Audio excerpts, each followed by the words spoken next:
Hello and welcome. My name is Russ Morrow and it's my pleasure to act as host for this week's virtual summit brought to you by NAPW. I'd like to extend a special welcome to the many NAPW members joining us today.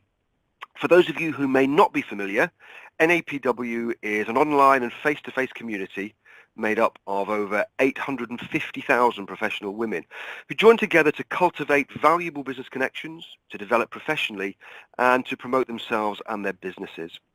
To learn more about NAPW and the many benefits of membership, please make sure to visit our website at napw.com. This morning's webinar, Marketing Your Business Online, Top Tips for Connecting with the Right People at the Right Time, kicks off day 2 of our 3-day virtual summit for entrepreneurs, where over the course of 12 interactive sessions, we will offer some amazing information and guidance from experts who will provide insights on how to plan, how to launch, how to run, and how to expand your own business.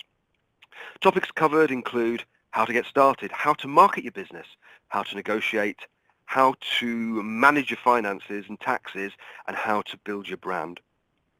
Before I introduce this morning's guest speaker, a few housekeeping points. Firstly, everybody is on mute, so please don't be concerned about being overheard if you sneeze or you cough. Questions, and we know that there will be many. Throughout today's session, you'll be able to submit written questions, and there will be some time to answer these at the end of the presentation. Depending on the volume of questions, we may not get to all of your questions, but if that happens, we'll do our best to answer them via blog post or by email, but we will find a way to communicate answers to you. And the million-dollar question, will you be able to see the presentation again if you miss something? Yes, you will. Recordings of this morning's webinar and all others over the course of the virtual summit this week will be made available to view again here on the Bright Talk platform and will be emailed to you. Okay, so it's my pleasure to introduce our guest speaker for this morning. Danielle helps businesses up-level their marketing and expand their businesses through marketing skill building. She's exceptionally passionate about helping service-based businesses make an impact through profit and purpose. Over the past 15 years, Danielle has had the pleasure of working with many big brands all around the world. And the main thing that she's learned from big brand marketing is the importance of simple, focused strategies that have a big impact. And it's this experience and know-how that Danielle will bring to business owners like you during this morning's session. Danielle's actually joining us from overseas. So Danielle, welcome. Thank you for joining us today, and over to you. Thank you so much, Russ. Thank you for that lovely introduction as well. So I think, yes, so I'm Danielle, and as Russ said, I really love marketing. Like, I've loved marketing ever since I was 12 years old, and I convinced my grandparents to help them marketing with their marble and granite company. I've owned my own business for 9 years, and for 15 years I've worked on some of the biggest brands in the world. So I've worked on Moët, Louis Vuitton, Energizer, Axe body spray, a whole host of different brands. And but I also love working with entrepreneurs as well. So my business is really about marrying the two, those kind of big business processes and skills, and then bringing them to entrepreneurs. I'm a professional mover because I'm a military spouse, and that's how I got into the world of online business. So for some of I've moved 8 times in 14 years across 3 continents. So having an online business has been really important to me, because otherwise I wouldn't be working with the kind of brands that I get to work with. I'm a US military spouse. I'm British, but I'm married to a Kentuckian. I'm a mum, and I'm a running and yoga addict as well. So I love the joy that having an online business, the flexibility that it gives you. Okay, so enough about me. Just wanted to kind of share some personal details as well from you. So let's move on to the next slide. So before we get started, just a few things that when I do webinars, I like to just point out. The first one is, I know women are supposed to be amazing at multitasking, but in my opinion, it's a bit of a myth. So multitasking, what I would urge you to do is close down those windows, turn over your phone, because even if it's on silent, you can still see those notifications, and just really think about focusing. Because I always say, really, if you're going to invest the time to attend one of these sessions, just kind of be present, be focused, and you will get a ton out of it. And in order to do that, everything I do is more of a workshop style. So throughout this webinar, you're going to have a number of actions. So whatever you need to do those actions, maybe a pad of paper or a pen, or you do it electronically on your iPad, whatever that is, you're going to have work to do. This isn't a passive session. So to make sure that I'm getting the best out of your time. And anything you need to do to reset so that you can focus. Maybe it's just kind of taking a few deep breaths. When I do workshops, I normally force my poor participants to go through some yoga breathing with me, but it kind of helps them just readjust. So anything you need to do to get focused will really help benefit you and get the most out of our time together. Okay, so what we're going to cover, we're going to cover 4 big things in our session, and you're going to have actions for each of these 4 areas. So the first one is we're going to talk about identifying the right people to target. Secondly, we're going to go on and talk about understanding your people. 3, we're going to talk about how to form connections and visibility. And then the 4th one is we're going to convert visibility into sales. And I've already seen a question on how do you get followers to buy. We're going to cover that in the visibility to sales. Okay, so let's get cracking. Identifying the right people to target. And this is tough, finding who to target, particularly in the online space. And if you don't have thousands and thousands of budget to be able to invest in market research, often it's really hard to pinpoint who you're going to target.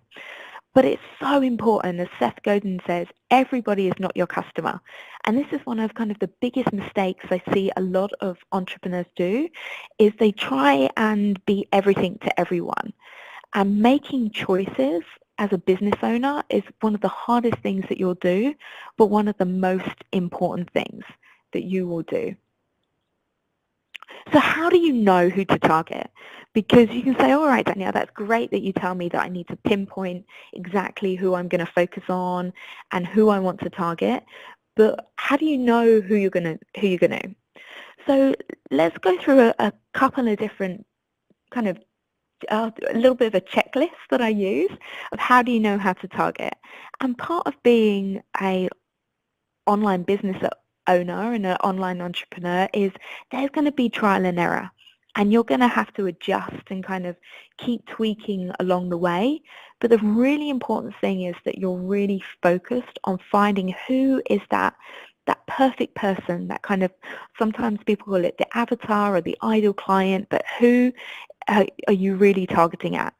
And often it's really helpful to think of just one person, and that may seem a little bit scary because you're really narrowing it down. But if you're targeting someone who you can really connect with, then there's going to be this lovely kind of halo effect from them. So the first one is, where is your source of growth? So where are you actually going to get business from? So if you are, for example, a stationary business, for example, an online stationary business, really beautiful, beautiful products. Who are you going to target? Are you going to be targeting mums with low income? That's probably not a smart decision. So have a think about kind of from the general area of who, from a demographics, from a kind of a earnings perspective, where is your source of growth going to come from? The second point is about where do you want to play? And this really is, where do you want to, as a business, position yourself? So I've got friends who are entrepreneurs that sell sneakers that are about $3,000, and they want to play in this like uber luxury arena.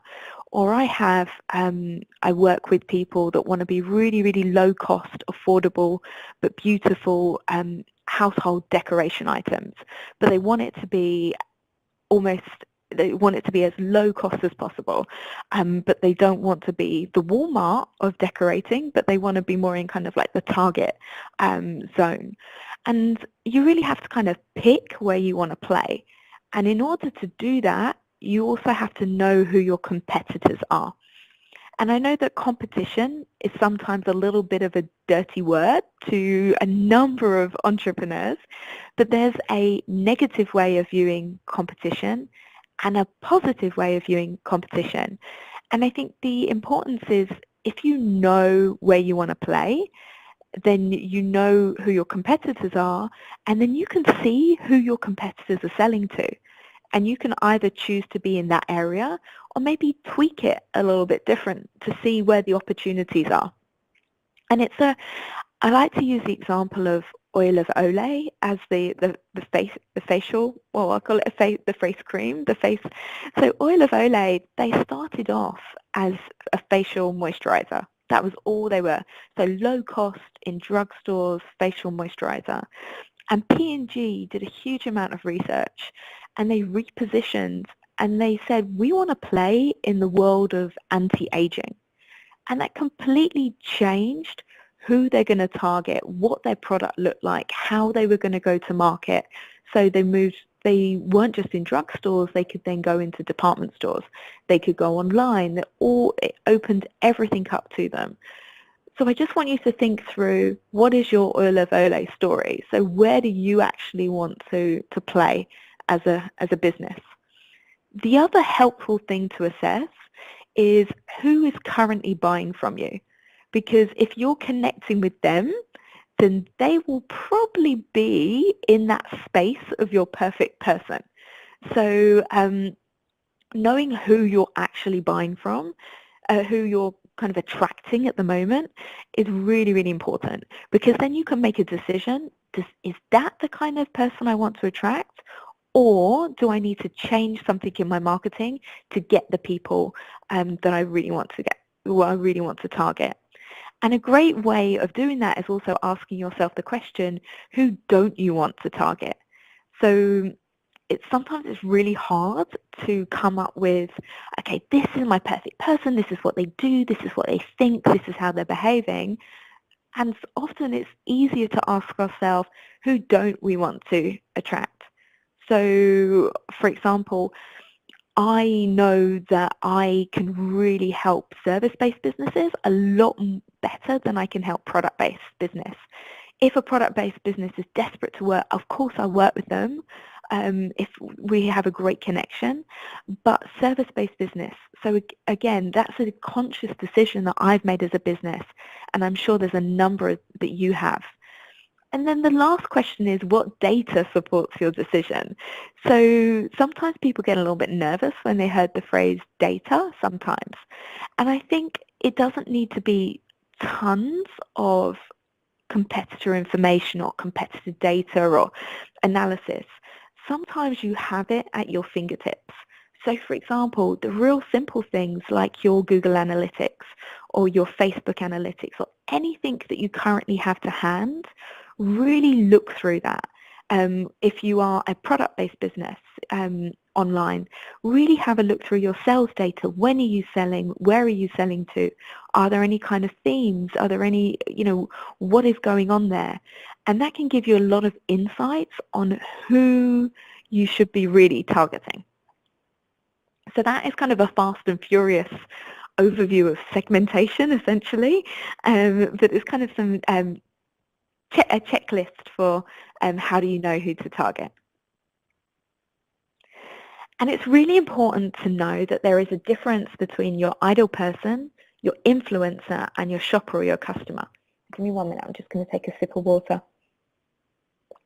So your ideal person, and notice I use the word person here, and this is a huge trend in marketing at the moment, is moving away from using the terms consumer or ideal client or customer. And the reason why big businesses are really forcing their marketeers to do this is to think of their the people that they're selling to as actual human beings, because that's what's going to help you connect with them from a heart and a mind perspective. Because people buy from a rational, but also from an emotional. And when you nail the two, then that's golden. So you have your ideal person, who is the person that's actually going to be consuming what you have. You then have your influencers. And these are the people that are going to help influence that purchase decision. But they're not the people you're necessarily targeting. And then the last person is you may have a shopper or a customer.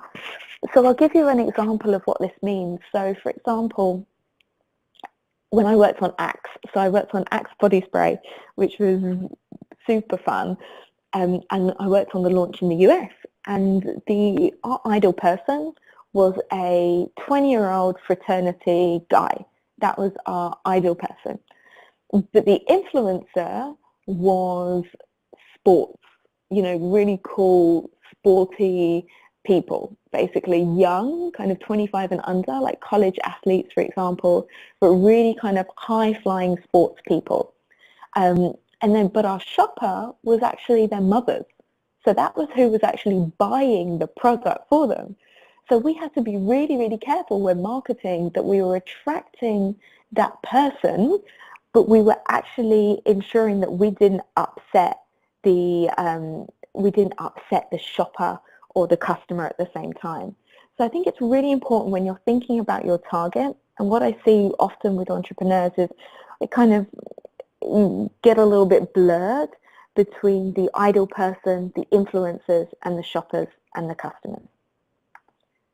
Okay, so an action for you to do, so either while I'm talking right now or later, is to really pinpoint who your ideal person is, who your influencers are, and who your shopper or your customers are. So step 2 is about understanding your people. So once you know who they are, that's not enough. You have to really get under the skin to truly understand them. And this could be alone a 2-day workshop. I've just run a 2-day workshop on understanding your consumer, or understanding your person. But I think what it boils down to is great understanding requires you to be able to observe, to be able to listen, and to be able to question. And often the observing and the listening get lost, and we jump straight into questioning. Because as business owners, we have a problem that we want to solve, or we want to jump into it, but we don't actually go to that stage of observation and listening. And the beauty of having an online business is that you can actually observe. You can go and see what your people are doing, kind of your perfect person is doing online. You can interact with them and to be able to listen to what's going on in their world. You can join groups where your perfect person is and really, truly listen to them. And you can actually connect with them. So as an online business owner, for a while I was really nervous about asking people if they just wanted to jump on the phone for 15 minutes so I could talk to them about their business, or talk to them what was keeping them up at night with their marketing, or what really, what they just couldn't stand about marketing. And I was amazed with how many people would actually jump on those calls with me for no benefit to themselves. They were just happy to talk about what they were struggling with. So once I kind of observed what was going on online and really listened to them online, I just asked them maybe 1 or 2 questions in that 15 minutes and just let them talk and let them listen. And then questioning, I think that's a really unutilized skill sometimes, because when I've worked with entrepreneurs and they've done questioning, a lot of the time they've used very closed questioning. So it's really important that you're using a combination of open and closed questioning, which it sounds very simple, but often is a big mistake that the entrepreneurs make, and a number of marketers in the big brand world too. But using things like surveys, using things like being able to interact with people using Facebook groups or whatever kind of groups, LinkedIn groups, don't see that kind of interactivity. But using whatever tools you have online, that you don't need to spend a fortune in consumer research to be able to get really rich information about your perfect person. And the real goal here is to understand what do they think and they do now. So for example, our goal as marketers is to really understand people's attitudes and people's behaviors, because then what you're going to do with your business is change their attitudes and behaviors in some way to be able to provide them with your product or your service. And this is an area that I really stress that people spend a lot of time on, is really breaking it down into what are they thinking, what are they doing, what's keeping them up at night, what are the conversations they're having around the kitchen table, just all the really kind of dig deep. And I know I've seen a lot of great kind of client avatars and all those sorts of things, but going into that richness of detail is really important, because you then need to pull out what those implications are to your business. So it's really great to have that information, but then you've also got to be able to answer that so what. But you can't answer that so what until you have that richness of information about that person that you are targeting.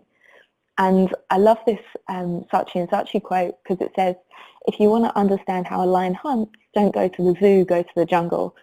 And again, when I was working on Axe body spray, I often would just go to different places and observe my kind of ideal person.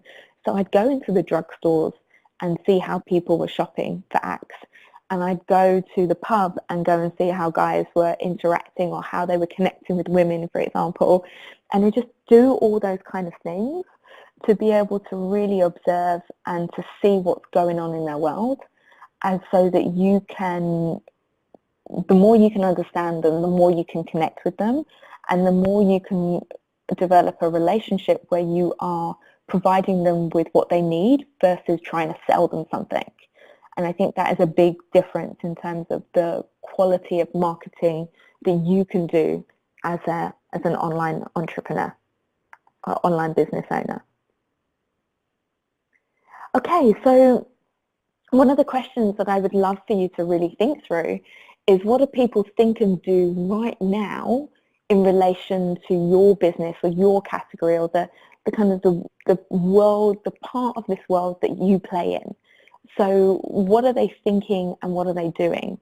And I'd really spend some time here just trying to get a rich answer rather than just kind of a few bullets here, because if you truly understand this, then your marketing should be really, really easy for you.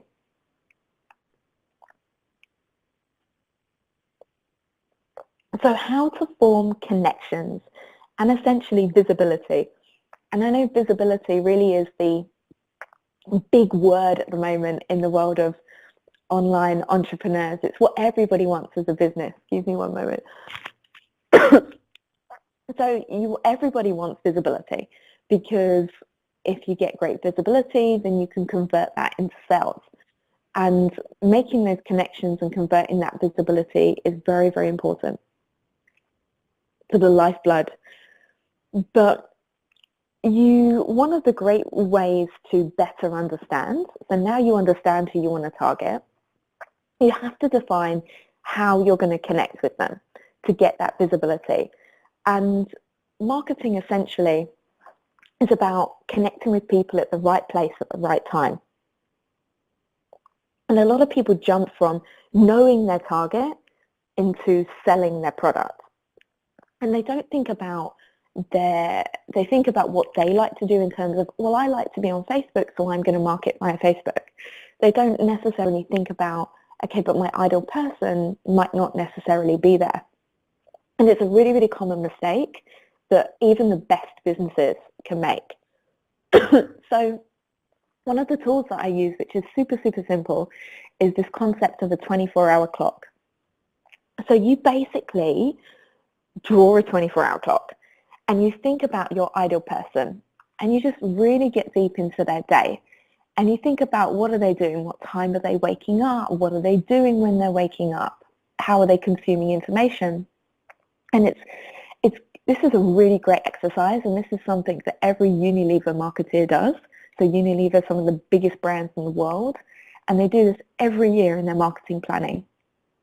And they really think about this 24-hour clock and really dig deep to understand what are the touch points, so what are those places where you can really connect with people, and it helps you to get a richer understanding, and it helps kind of prep you for when in a moment we're going to talk about that kind of consumer journey, that journey, taking your perfect person on a journey with your business. But it really helps you identify, okay, well, in the morning they're not receptive to Facebook, so excuse me. So in the morning they're not receptive to Facebook, so maybe that's not a great time to post, or they really love to consume articles at lunchtime, so that's where I'm really going to promote, and that's where I'm really going to focus. Or if you're doing any kind of advertising in any way, you know exactly where to connect with people. So for example, I worked with a really great yoga teacher, and that yoga teacher realized that when we were going through the 24-hour clock, she realized that people were going into coffee shops a lot. So she really focused on advertising in coffee shops, and really focused on her Facebook advertising of really nailing, targeting her audience there on people that were visiting local coffee shops. And she was really able to have a huge increase in her business just by really nailing that one thing. And knowing what kind of clothes that they bought, or knowing how long they took for lunch. Do they have lunch at their desk? Do they go outside for lunch? All those kind of things can help you really better connect, and also be more efficient with any spend and your resources that you're investing in your business. And then also it's going to help you get visible with the right people at the right time as well. So yeah, so this is the 24-hour clock. So this is an exercise that I would love for you to do. If you're going to do just one exercise today, I would highly encourage you to do the 24-hour clock. And I would just kind of break it down of saying, imagine the average 24 hours of your perfect person. What are they doing, and what key moments do they have in their day where your business could interact? How receptive are they? And that's super important. If they're going to be if they're going to be really busy, it's really, really important to think about how receptive they're going to be to your brand or your messaging. Where can you truly add value? And this comes once you have a deep understanding of your person, but where can your business provide value in their day? And again, that moves from a positioning where you're selling something versus where you are solving a problem or you're providing value to that person. And then what impact could this have? So what impact could this have on their life? What impact could this have to them? And that's great information for your copywriting. So if you really think through that, you'll be able to write better copy in your email marketing or on your website or on your social media. If you're thinking through these different points, then you can get really targeted here with your copy, or if you're doing kind of videos as well, this can really help you with your content development as well as kind of where you're going to get visible with your perfect person. And I put this picture in, I put the teeth, and there was a good reason why. It's because the biggest toothpaste manufacturer in the world has this concept of remember to think beyond the 4%. So when they look at their products, they actually realize that only 4% of their perfect person's day was occupied using their products. But what they wanted to do was think about beyond that 4%. So really think about the 96% of their day of what's going on in their world. So is there anywhere that they could add value? Is there any way that they could better connect? Because their marketeers were focusing so much on that 4% of the day where people were brushing their teeth or flossing their teeth or using mouthwash, and they were ignoring the rest, and they were ignoring huge opportunities to connect with people and to understand people and to even kind of stretch their brand as well. So I always, when I'm doing this, I always remember that company as a real lesson of think beyond the 4%. So step 4 of our presentation is really about converting visibility into sales. And this is the one that's probably most popular often with online businesses, because this really is what we all want to do. So the consumer journey, it is a tool which I'm sure many of you have heard of or have used before. It's huge in the consultancy world, and all of the big brands use the consumer journey. If you go on Pinterest and type in consumer journey of any industry, you get some amazing examples. So that can really help you understand how to leverage this as a tool. And this is one of my very, very favorite tools to work with. And it's so important because it helps you better understand your people, but essentially how they make decisions. And it helps you to plan and decide on the right activities at the right time. But it also gives you this step-by-step process to understand how it's so important not to jump from awareness to selling or visibility to trying to sell something, that you have to form a relationship with people. And I see it so often online where people are building great awareness, but they haven't connected with their people, and they jump straight into the purchase, and they wonder why they're not converting their visibility into sales.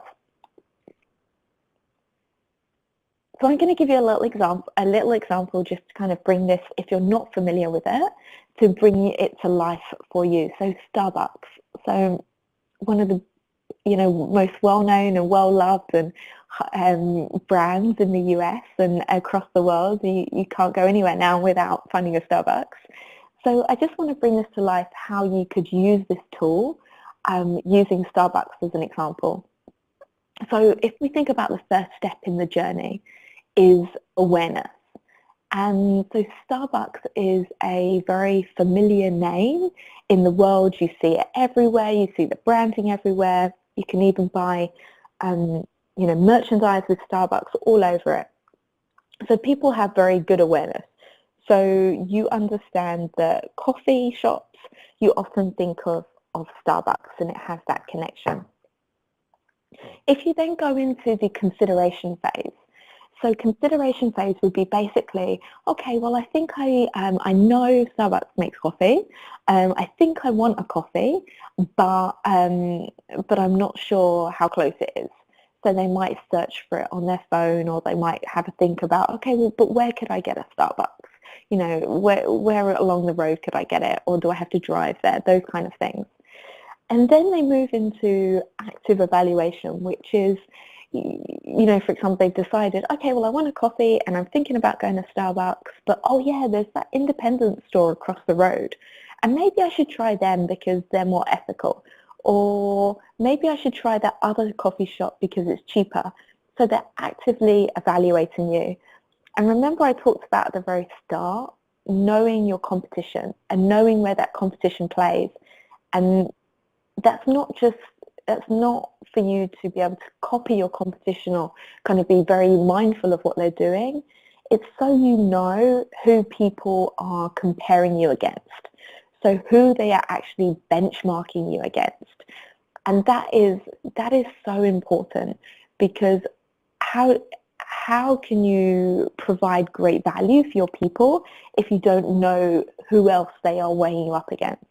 So for example, for me, when I do online marketing programs, and people weigh me up against kind of business coaches, and I think to myself, oh my goodness, but I'm so different from a business coach. But for them, it's about how do they grow their business, and they're just perceiving, okay, they want online learning to grow my business. So they're going to weigh me up against a whole host of different industries, and that who they are actively evaluating me against. So back to Starbucks. So the next stage is purchase. So very self-explanatory. You purchased your cup of coffee or your frappuccino, whatever you've done, and it's about the experience there. So have they allowed you to customize it? Have they allowed you to do, half cap or reduced syrup or extra syrup or all those kind of little things that make that purchase experience? And the experience is such a big word in the world of consultancy at the moment, is because brands are looking to provide their people with an experience rather than a sales. So it's thinking about how you can go beyond the concept of a purchase and think about how you can actually create an experience for your people. The next step is about retention. So it's often easy to sell to someone once. It's really hard to continue to sell to them. And depending on your business, it may be a little bit easier, it may be a little bit harder. But retaining, so if you think about Starbucks, they do all of the great limited edition products to help retain. They have new launches, for example, to help retain. They have their loyalty card to help retain people, kind of the gold card. Or I haven't lived in the US for a little while, so I live in Asia at the moment. So we don't actually have one of those, but we have we have old-fashioned stamp cards on our Starbucks. So it's all the different ways that you can retain people. So is it about, for example, if you're doing online coaching, is it about you've done coaching with people and then you follow up with them? Or someone I know does a really lovely, she does the anniversary of when they first started working together, and she sends a card and she sends like a $5 Starbucks gift card. So just a nice little thing that can help people retain, or for example, email marketing to kind of keep people that have purchased from you lovely and warm so that you can continue to sell to them. And then the last one, which is the holy grail of all marketing, which is about advocacy. And then your advocates help to build awareness. So you can see this is a real cyclical process here. But the world of advocacy is really important. And when you think about Starbucks, these are the people that are posting about the unicorn frappuccino on their social media. These are the people that are raving about the amazing service that they give, or so excited that the red cups are here for the holiday season. These are those people. So they are crucial to your business. But what I see a lot of times in the online space, and obviously I'm sure nobody here does it, but just in case you are, is people try and jump from awareness to advocacy. So they are building, for example, their social media presence, and they're asking you to share with their friends. And that people aren't going to be receptive to that because they haven't even gone into that consideration phase. They're not even considering working with you or buying from you or anything like that. So they're not going to start talking about you to their friends because they have no idea who you are. So this kind of step-by-step process may seem very simplistic, but it's critical to understand. And when I do my own launches, so for example, if I'm launching a product or a service, I always map out everything that I'm going to do against these phases. And I really think about, okay, this is what I'm going to do. And then using my 24-hour clock, these are the touch points. So these are the points in the day that I'm going to connect with my ideal person in this consumer journey process. So what I would love for you to be able to really think about right now is, where is your business on the consumer journey? So if you think about your ideal person or your perfect, who you are targeting, where are they currently? Are they in awareness phase? Are they in consideration? And I totally understand that there are going to be multiple kind of buckets there. But the real key thing is to understand that it's a step-by-step process, and to understand that you kind of are moving people through this journey. So it's a great thing to do is to start utilizing this tool to help you kind of map where you currently are, where you want to be. So advocacy is normally where everyone wants to be. And then how are you going to take people around that journey to get you to that place? So summary, so in a very fast 40 minutes, and I know it was a real whiz, but I want to make sure that we've got plenty of time for questions.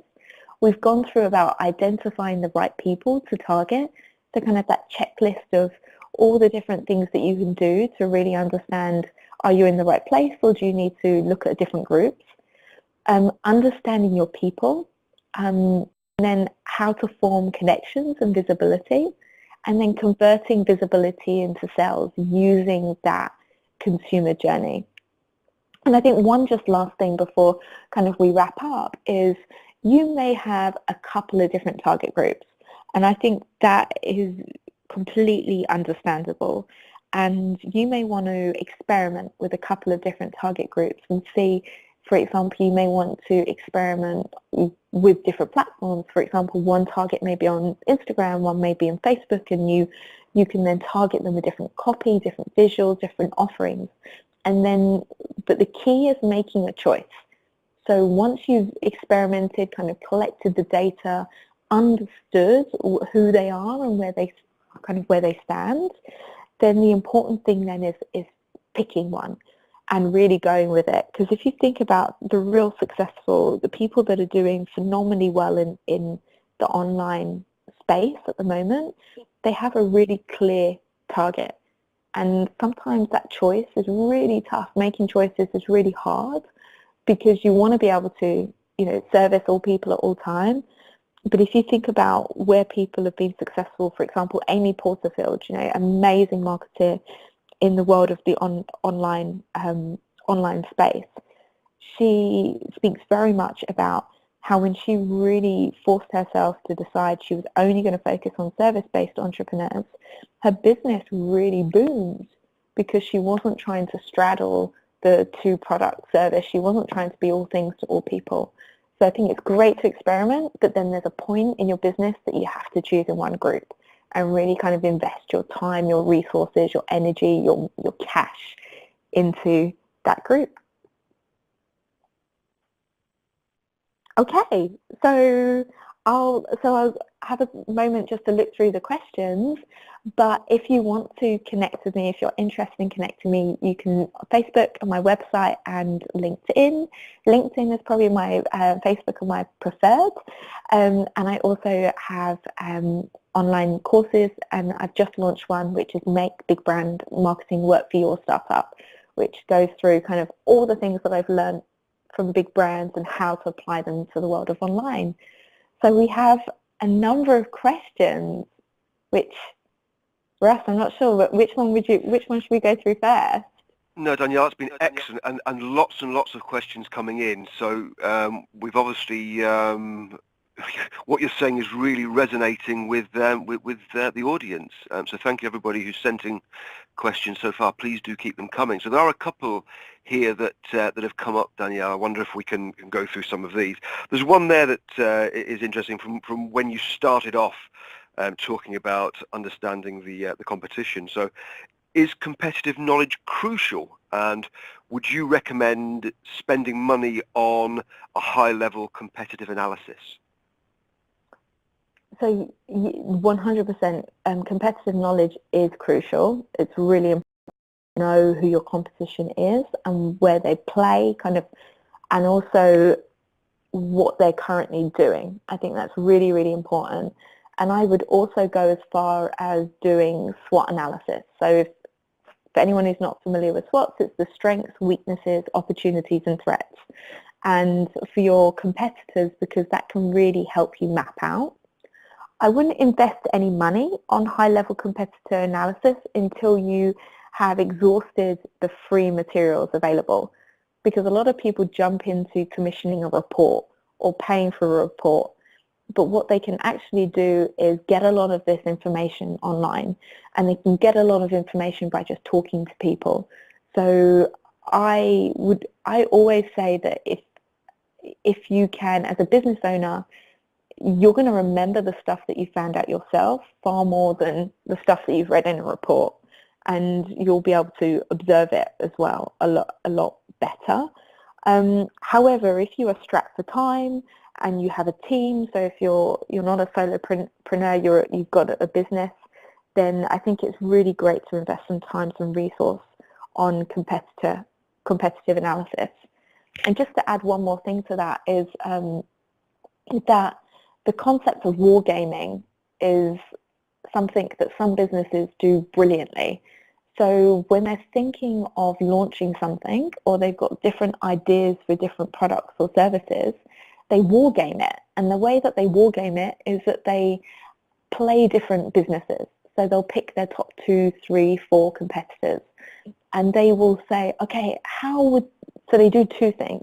The first thing they do is say for example, you're Unilever, and they'll say, okay, if we were P&G and we were launching this product, how would we do it? So that's the first thing that they would do. And then the second step that they would do is they'd say, okay then, so this is not how I'm going to do it. Let's think about how I would respond as a competitor. So these are all the things. And that really helps you prep for both. You can get inspiration by thinking like your competitor, but then you can also prepare for if you're in a highly competitive market, in a big space where you get a lot of competitor reactions, you can help prepare for those reactions. That's excellent, Danielle. Thank you. Really good way of doing it, and that SWOT analysis also makes a great deal of sense.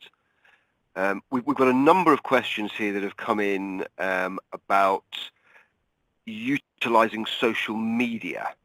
So looking at a couple of these and putting them together. So what would you suggest are the main benefits of social media marketing for somebody's company? And also, can you prescribe which social media platform should somebody have a presence on for their business? Oh, that's a good question. So social media marketing, I think it's really important. So I can tell you myself that I built my business on LinkedIn, and I barely post on LinkedIn. I've just received a whole ton of requests on LinkedIn in the last minute, so thank you for those of you on here. So keep requesting away. But I built my business completely on LinkedIn, by connecting with people, by having conversations with people online on LinkedIn. For me, as someone who was targeting professionals that were professional entrepreneurs that really valued big brand experience and were looking to have a really invest in the marketing of their business, then LinkedIn for me was fabulous. I have Facebook, because that when I work with entrepreneurs, all the entrepreneurs are on Facebook. But I think the really important thing for you to ask is, where are your people? So I think social media is a critical component of any marketing plan or marketing strategy. I'm always a big proponent of pick one and do it brilliantly, rather than trying to be all over the place. Because if you do one brilliantly, then you're going to maximize that investment. And I would just really think about where your people are. So if you're dealing with, so for example, if you are in the medical industry, then LinkedIn is a no-brainer.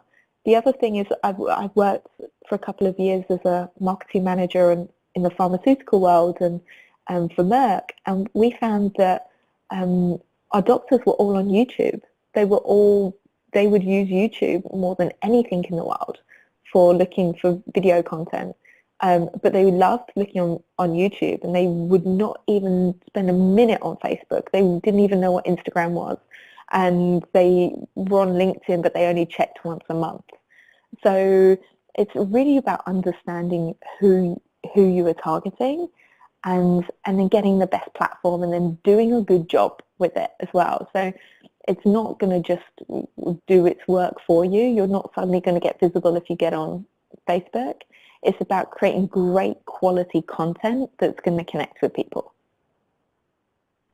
That's excellent, Danielle. And it also, I think, answers another couple of questions that have come in here. And one is, how important is it to share content on social media? So I think you've really answered that as well. I can add, sorry, Russ, I'll just add to Sorry, that please in do, terms Daniel. of the share. Oh, because it's a little bit controversial in like the online space at the moment of about how often you should be posting on social media. And I don't think there is a perfect prescription to, I don't think like you should post 3 to 5 times a day on Instagram and 5 to 7 days on Facebook, which is, I see a lot of those kind of numbers. Um, I think it's what's right for your audience. And going back to that really uber simplistic 24-hour clock is thinking about when are they online and when are they actually going to read those posts, and then kind of investing in doing great content for them at that time. So on Friday afternoon, for example, people want funny memes. Generally in the world, people want funny stuff. So they don't want to read really serious content on a Friday afternoon generally.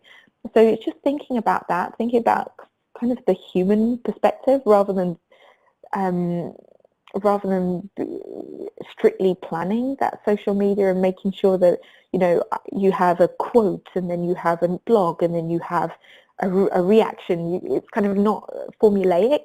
It's about making sure that you're responding to what people actually want and connect with, and really forming a relationship with them through using social media. Love that, the idea of making sure that you are being very relevant and timely. Yeah, So that's excellent. And this is an interesting question, and a couple of people have sort of focused on the email marketing. With yeah. the rise of social media as a major part of a marketing strategy, do you think that email marketing is still effective? 100%. So I think it's really effective because I see it work for good friends of mine that are entrepreneurs. I personally am the world's worst email marketer because I don't like writing emails at all. If I do it because I kind of have to do it, but I don't get pleasure from writing emails. So it's the thing that I drag my feet with. I do it because email marketing really helps you keep that. If you think about that consumer journey, so particularly when people have purchased from you, it helps you retain those customers and stay in their minds and kind of forge those connections. If you are good with the written word, then email marketing can be really powerful for you. I have a friend who's the most incredible copywriter, and she has a great opt-in, and she writes emails and she sends them out 3 times a week, and her conversion rate is insane. Like it's like 79% her conversion rate. So email marketing is very effective if it's done well. I do think that you should always have a place where you can capture people's emails, because that's going to be a way to connect with them. And we also have no idea what's going to happen with social media long term. So it's getting harder and harder to be seen on social media without investing in advertising. So email is a great way to effectively connect with people. I do think that people are unsubscribing a lot quicker than they would do. So if you're going to do email marketing, make sure you're doing it at least once a week. Kind of that is what I've seen to be most effective, once a week. But again, like all content, make it something that they're not going to be bored to read. Make it something that's going to engage them. You know, if like being fun is part of the personality of your brand, put a GIF in there or something. Do something that's just a little bit different. My best read email from my list was that a few months ago I was doing a workshop in India, and I talked about all the things that I pack when I travel. It was completely random. I wanted to test and see what people connected with, and that was my best performing click-throughs for my email. So you never know what's going to work with your audience. That's excellent, and that sort of answers a question there. But should I send email newsletters? I suppose in the same way, if you've got something that is topical, is a bit different, then that may indeed be the way to make things stand out. Definitely. Now, there's a question there as well, just which is interesting. I think this is because we do seem to be seeing blurred lines between the old-fashioned business to consumer and business to business marketing. Yeah. Is there still, in your opinion, a divide, a difference between B2C and B2B marketing, or do business buyers still or begin to think more like consumers now? Yeah, it's a really good question, and one, as someone who works in the realm of consultancy, I often get asked. I think the core principles are the same, but there are nuances. And I think it's the big thing for me is when you're working in the B2B space, is the role of the influencer is so much more important. So if you think about pharmaceutical world, for example, so your doctors, your healthcare professionals, your KOLs, your key opinion leaders, they are going to be so critical to you in your marketing, and that's where you're going to invest a lot of your money, particularly if you work on a product or a service that is prescription based. So in those cases, you really want to be doing very different marketing. However, one of the things that I do see, and this is kind of where people go a little bit awry with if they have a B2B and a B2C, is that the brand should still be the same. So even if you have different messaging, so the pharmaceutical world, probably the easiest way to describe it is you should have the same brand, you should have the same positioning, the kind of the overall positioning of what your brand stands for, what is its purpose in the world, what is its point of view on the world. And then you want to have that carved out. So then when you're talking to a key opinion leader about your brand, it feels the same as when you're talking to a consumer about taking your brand.